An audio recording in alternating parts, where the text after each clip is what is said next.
back to my channel.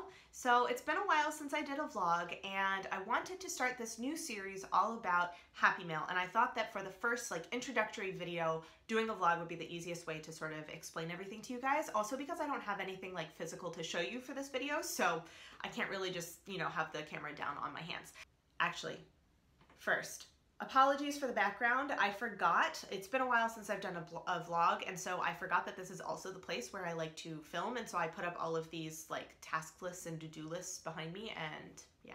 So anyway, you guys can see exactly how ridiculous my wall of lists is. So moving on. Happy Mail. I have been getting more and more questions lately about what Happy Mail is and what's the difference between a pen pal and Happy Mail and all of that kind of stuff. So as kind of a kickoff to this new video series, I wanted to give you guys some thoughts that I have on what the difference is and all of that. Now, take everything with a grain of salt because there are a bajillion ways that you can be a pen pal, that you can do Happy Mail. This is just going to be my way and the way that I have the most experience doing things. So first off, I thought I would talk about what is a pen pal versus what is Happy Mail. And again, this is not going to be a dictionary definition or anything like that, but this is just kind of my breakdown of what those two terms mean.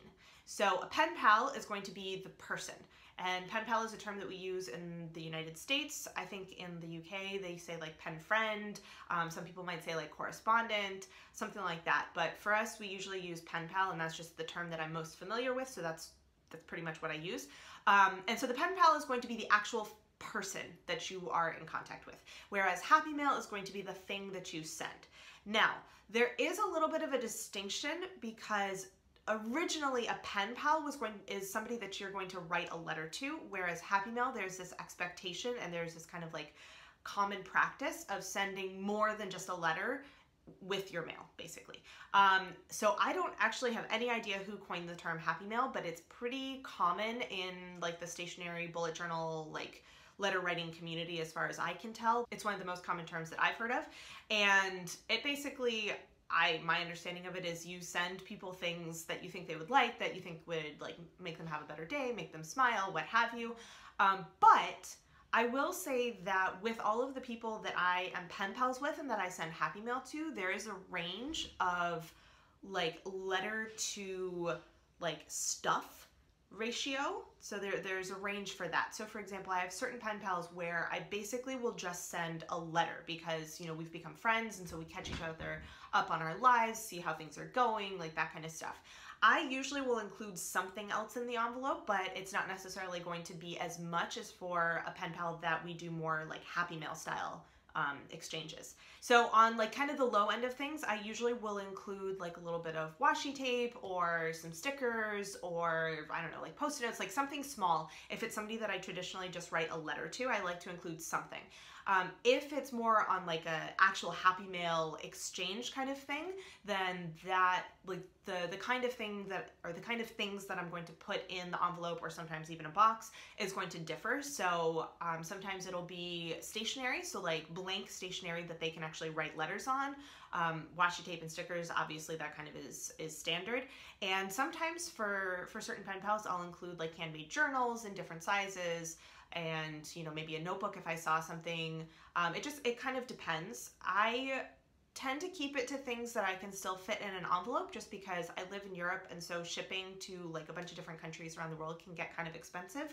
So if you're going to do a box, it ups the price for shipping stuff. So that's kind of the main difference for me. Now, the other question that I get a lot is, how do you find pen pals or people to exchange Happy Mail with? So this is something I'm going to ask you guys. I know that there are sites out there and forums and all that kind of stuff for finding pen pals.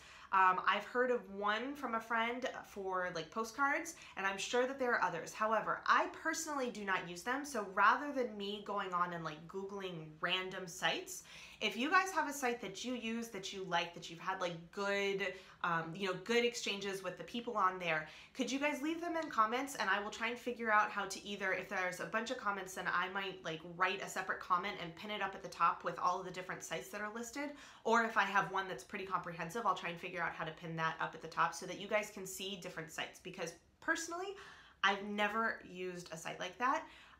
All of my current pen pals are from Instagram, actually. I know that, so back when I first started, I started my Instagram account in like May of 2016. And so I had been on for a couple of months, and around like September, October, I had this idea that I wanted to do a Halloween happy mail for a couple of people that I had started to talk to more and more on Instagram. So this was like the most awkward experience. Okay, maybe not the most awkward experience, but it was up there. But one of the most awkward experiences where I basically like cold called, where I wrote up a private message on Instagram that was something along the lines of like, hey, we've been chatting for a while. I really wanted to send you something, a little bit of happy mail for like a Halloween theme. Would you be like interested? And if so, could you give me your address? Something along those lines. And so I sent it out to, I think it was like 6 or 7 people. And all of them came back and were like, yes, that would be great, because most people love getting mail, like, let's be honest. And these were also people that I had already like, you know, we commented on each other's pictures, we'd had like private messages, like that kind of stuff. We had kind of become more friendly than just like, you're somebody that comes up on my feed, but I like hit like and scroll past kind of thing.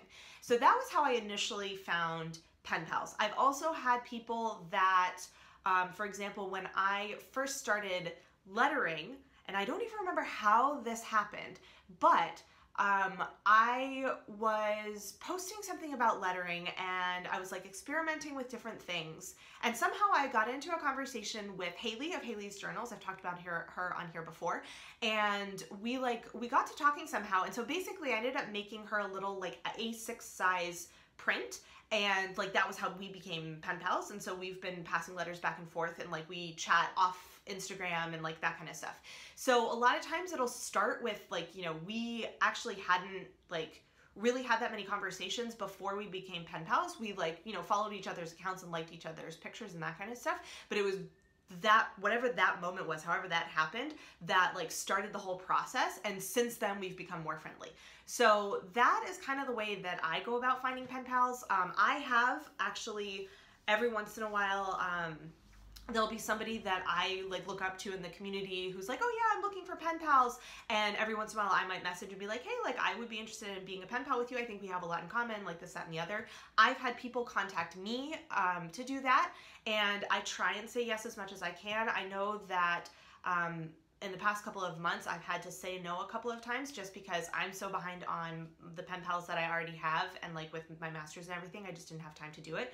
But it's something that I really enjoy doing, and it's one of those things that because I've been able to find people organically, I've never actually gone on to a website. Also because I don't have the time to maintain a really high number of pen pals, so I prefer to keep it kind of to people that I sort of know, or people that reach out to me directly that I feel comfortable exchanging my address with and that kind of stuff. So I don't know if that helps.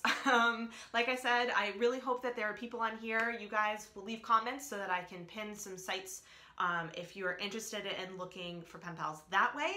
Otherwise, a great way to do it is just see who you're close to on social media, you know, in like the bullet journal or the art or the stationery community, and see if they'd be interested in being pen pals with you, because that is honestly a great way to meet new people and to get closer to some of the people that you've already met and have like a more tangible connection with them rather than just like on the internet. So that was kind of the main intro that I wanted to do for Happy Mail. So far I've brainstormed 2 videos that I'd like to do about Happy Mail. One is doing washi samples and how I choose the different washi tape to include in letters and on samples. The second one is envelope decorating. So I've already done videos on making inserts, and actually that's a third one. So the third one would be how I package Happy Mail, especially if I'm sending somebody like a homemade notebook, or if I'm sending a bunch of like different little stickers and bits, like packaging things up for that. So that's actually 3 videos now. So I've already brainstormed a couple of video ideas. So if you guys have any specific things that you'd like to see about Happy Mail, so either like the actual physical side of it, like how do I put things together, what kinds of things do I include, specific things that I make, like how do I prepare things, that kind of stuff, let me know. Or if there's other like random, more vlog specific type questions, let me know and I'll collect those and see if I can work those into future videos for this series. So that is all I have for you guys today. I hope that you enjoy this new series. I'm kind of excited to try something a little bit outside of like bullet journaling and that kind of stuff, since this is something that I do as part of being involved in like this community. So yeah, I hope you guys have a great day. If you like this video, please consider giving it a thumbs up and or subscribing to my channel, and I will see you guys next time. Bye.